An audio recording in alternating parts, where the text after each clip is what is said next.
ازيكم يا جماعه؟ عاملين ايه؟ واهلا بيكم في فيديو جديد.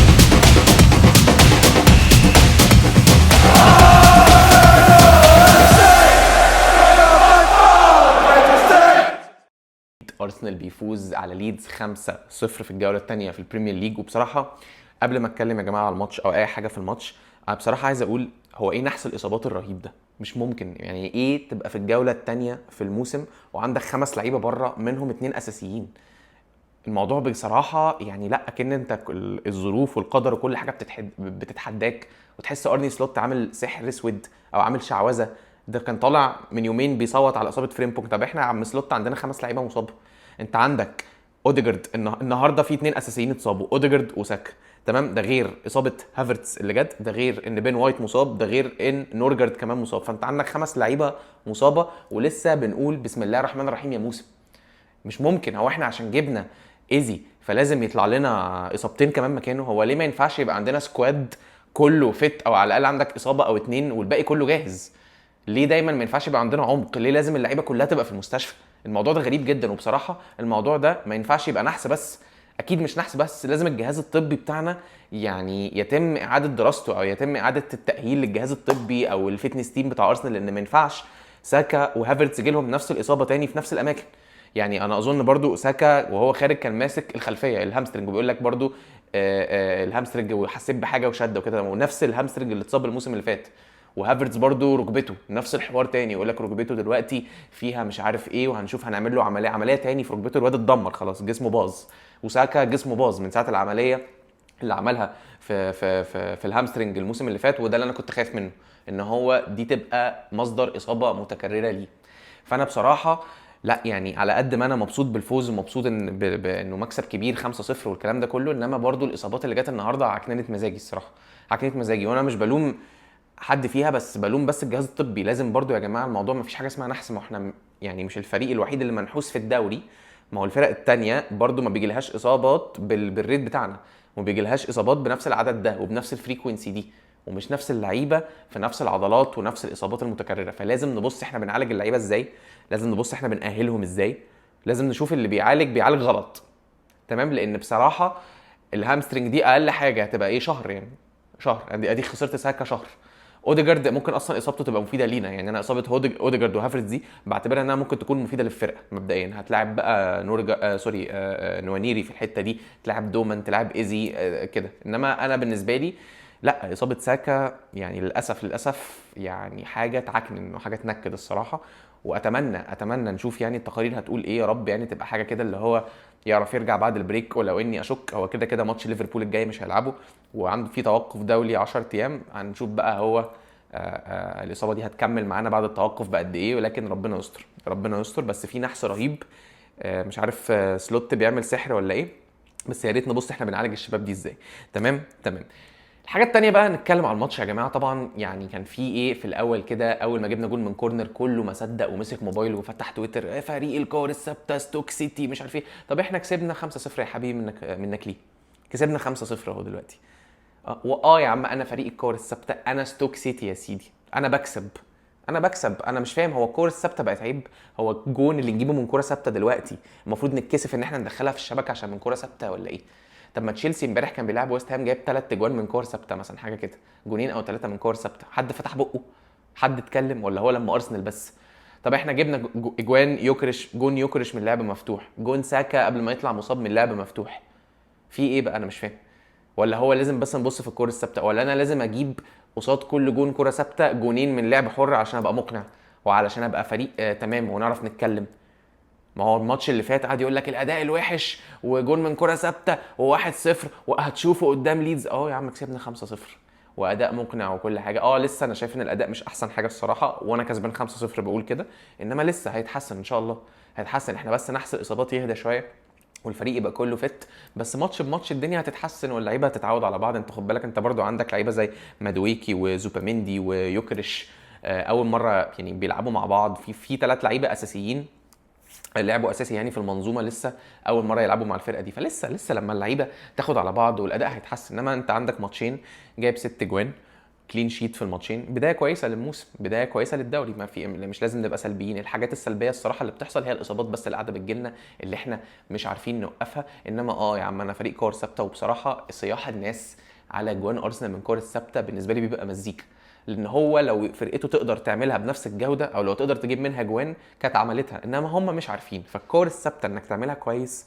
وتجيب منها جوان لو كانت سهله كان كله عملها، لو كانت سهله كان كله عملها. انما هي فيها تكتيك وفيها تدريب وفيها فن وفيها زيها زي اي حاجه، انما الناس ما بتحبش تتكلم على ده، على الكلام ده. ممكن تبقى مخرج ليك ومصدر اجوان في الماتش لو انت الدنيا مزنقه معاك، ليه لا؟ لو انت مش عارف تجيب اجوان من لعب مفتوح ومش لاقي حلولك واللعيبه مش في فورمتها، بتبقى الكور الثابته حل من الحلول اللي تقدر تجيب بيه جون وانت مش احسن ادائك بس. والنهارده جبنا كمان في جون ساكا من لعب مفتوح وجون يكرش من لعب مفتوح، وجاب 3 تجوان من كور ثابته. انا زي الفل ومرضي جدا. تمام. النقطة التانية انه بصراحة عايز اتكلم يعني على لاعب النهاردة، وبرضو انا المفروض برضو الصراحة اعتذر له لان انا كنت من الواحد منتقدين الصفقة، انما النهاردة الصراحة انا بعتذر لمدويكي. مدويكي النهاردة قدم اداء في رأيي كويس جدا. مدويكي النهاردة بعد اقل من 10 دقائق في الماتش ورانا ان هو احسن من مارتينيلي ناحية الشمال مليون الف مرة، وهو اصلا مش مركزه وهو لعيب اشول يعني مش على عدلته، فان هو يقطع يعني ويشوط قصدي في اقل من 10 دقائق وراك ان هو احسن من مارتينيلي بكتير. وفي كذا مره الصراحه ظهر، لا كان بيعدي وكان بيرفع كور في ال 18 كويس. ولما ساكا خرج وراح هو يمين وتروسارد نزل شمال كان كويس برضو على اليمين جدا وبيعدي وبيرقص في المساحات الضيقه. فواضح كده ان انا يعني وناس كتير برضو كنا قاسيين بزياده عن اللزوم على الصفقه، بس احنا كنا قاسيين علشان كنا شايفين ان النادي صفقاته وقفت كده وان هو مش هيجيب جناح شمال وانها تاخد من فلوس الجناح الشمال وان هو جاي كجناح شمال اساسي. ولكن هو حتى لما لعبها جناح شمال لعب كويس، لعب كويس. فبصراحه لا النهارده مدويكي من الحاجات الايجابيه في الماتش، وانا بصراحه بعتذر له عن نفسي، والمفروض الناس برضو اللي طلعت تنتقد الصفقه جامد تعتذر له، لان لحد النهارده انا ممكن اقول ان هو كان من احسن اللعيبه. يعني لو هنقول المان اوف ذا ماتش تمبر عشان الكلين شيت والجونين، فبعديه بالنسبه لي على طول يعني اللعيب اللي كان ظاهر كان مدويكي، كان ظاهر كويس جدا، كان ظاهر وكان فيه كده لقطات ايجابيه. واحلى حاجه ان انت تحس كده ان مارتينيلي مش هيشمها تاني، لان حتى لما جه يبدل نزل تروسارد ما نزلش مارتينيلي. فانا ابتديت احس ان ارتيتا النهارده ابتدى يغضب على مارتينيلي او ابتدى يوري مارتينيلي الوش التاني شويه، ودي حاجه كويسه جدا. ودي حاجه كويسه جدا ان انت اللعيبه الحمير تبتدي تتخلص منهم بقى. لو انت مش هتتخلص منهم بقرارات، الاصابات بتخلصك منهم ساعات. واي نعم في لعيبه للاسف اتخذت في رجلين كويسه في الاصابات زي ساكا، ولكن انا مبسوط باداء مدويكي النهارده. وبصراحه لا برافو عليه، ويا رب يكمل معانا اصلا بالاداء ده.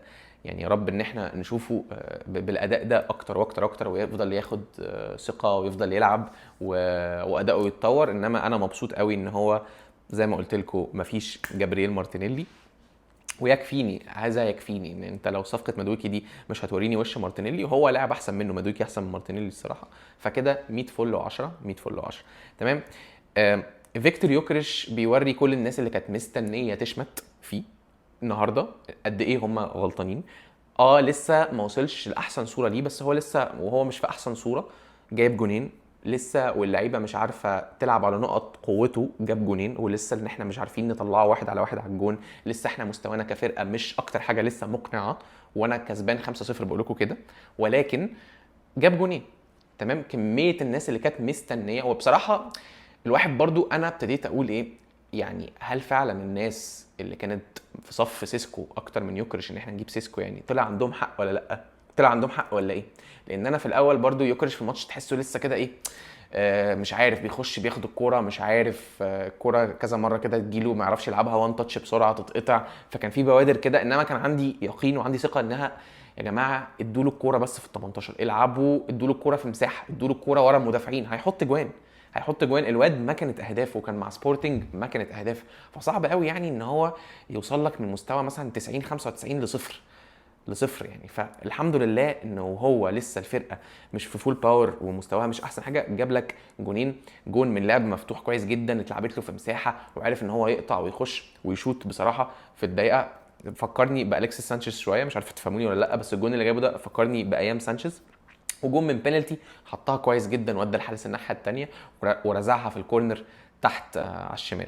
ف كويس قوي ان انت عندك دلوقتي سترايكر قوي وسترايكر جعان اهداف، وبتعرف ان انت وهو لسه حتى مش في فول باور وفي احسن مستوى ليه بيجيب لك اجوان. وده اللي احنا كنا صوتنا وجعنا عليه سنين ومواسم، عايزين حد بهذه المواصفات، وعايزين لاعب عامل كده، ان هو ان انت تقدر تعتمد عليه ان هو يخلص لك اجوان لما الدنيا تبقى مقفله، انك تديله فرص يعرف ان هو ايه. يعني انا عجبني جدا لما كالافيوري لعب له الكوره وهو في مساحه، كان ممكن اي حد تاني مثلا يقول لك ايه انا هبص على حد بصيله، لا هو داخل، هو عارف هو هيعمل ايه من اول ما الكوره جات له، هو عارف ان هو هياخدها وهيقطع لجوه وهيشوط، هو عايز يجيب جون. وده اللي انت عايزه، لعيب بالمايند سيت بتاعته اللي هو انا عايز اجيب جون، حاجه كده ايه، مكنه اهداف. وان شاء الله يعني ماتش بماتش والاداء بتاعه هيتحسن كمان وكمان. تمام. انا بس بصراحه يعني كان نفسي فرحتي بالماتش وبالفوز تبقى اكتر من كده من غير عكننه الاصابات. يعني انا اصابه اوديجر دي بعتبرها ممكن تكون اصلا حاجه كويسه لينا. انا اسف ان انا بقول كده، انا ما بشمتش في اصابه اي لعيب، يا رب يعني يريكفر ويرجع تاني، بس يرجع تاني على الدكه. تمام. بس انا اصابه ساكا بالنسبه لي الصراحه يا جماعه عكننتني جامد الصراحه، عشان ابقى صريح معاكم. يعني كان واحد كده وهو اول ما شفته واقع عرفت على طول ان ما فيهاش، هو نفسه قعد يهز دماغه، واضح قلت خلاص ما دام اللعيب اللي بيقع ويمسك رجله على طول ويقعد يهز في دماغه اعرف ان هو جاله شد في حاجه. تمام. لان ساعات مثلا ايه، اوديجارد مثلا اول ما وقع برده هو طري، اوديجارد عموما طري، يعني مسك كتفه شويه ومش عارف ايه وقعد يقوم وبتاع لحد وخرج، كان عايز يخرج ارتيتا اصلا تقريبا هو اللي قال له ما اداله بقين، قال له ما تسترجل يا ابني شويه، ولعب تاني شويه بعدين قام برده وقع تاني، فقام ارتيتا ايه شايله بقى، قال له انت هتقرفني. انما ساكا على طول اول هي في الكوره اللي هو الهجمه اللي كانت لينا شد شويه سبرنت فجاله الشد ده تاني. ربنا يستر ما تكونش العمليه اللي عملها في الخلفيه بتاعته تكون يعني خلاص هنشوف بقى ساكا باصابات متكرره كتير. ساكا كان قبل العمليه دي على فكره ما بيتصابش كتير، ودي تقريبا اللي حصل له، يعني ان هو من كتر ما انهك ومن كتر ما احنا استهلكناه كتير جات له الاصابه الوحشه بتاعت الموسم اللي فات دي وعمل عمليه. فيا رب بس العمليه دي ما تبقاش حاجه هتبقى عائق في كاريره يعني. هنشوف اللي ارتيتا هيقوله بعد الماتش، وهنشوف ساكا ممكن يبقى بره قد ايه. يا رب بس ما تكونش حاجه اللي هو محتاجه، يعني اصابات الهامسترنج بتبقى جريدز، فيا رب تكون هي اقل جريد ومش محتاج يعمل عمليات تاني، يعني كفايه. فخير ان شاء الله. الماتش الجاي هيبقى تيست كبير جدا جدا جدا، الماتش اللي هو قدام ليفربول في الانفيلد. بتهيالي ان احنا لو كسبنا الماتش اللي جاي في قدام ليفربول ورحنا الانترناشونال بريك هنسكت ناس كتير قوي، وناس كتير قوي هتقفل بقها، لان احنا تقريبا اكتر نادي بنتحارب ذهنيا، واكتر نادي الناس بتبقى مش عايزاه يكسب بطوله وعايزاه يقع مش عارف ليه. انما دي حاجه بسطاني جدا، انا عايز كله يفضل كارهني وعايز افضل حارق الكل. تمام. عشان بعد كده لما اكسب بطوله الناس بقى تطلع تقول لك المقاول وافيهات المقاول الجميله اللي بتضحك، اللي بيقولها كل اللي بيقولوه دمهم خفيف، مش هيلاقوا حاجه يقولوها. تمام. فالماتش الجاي تيست كويس جدا.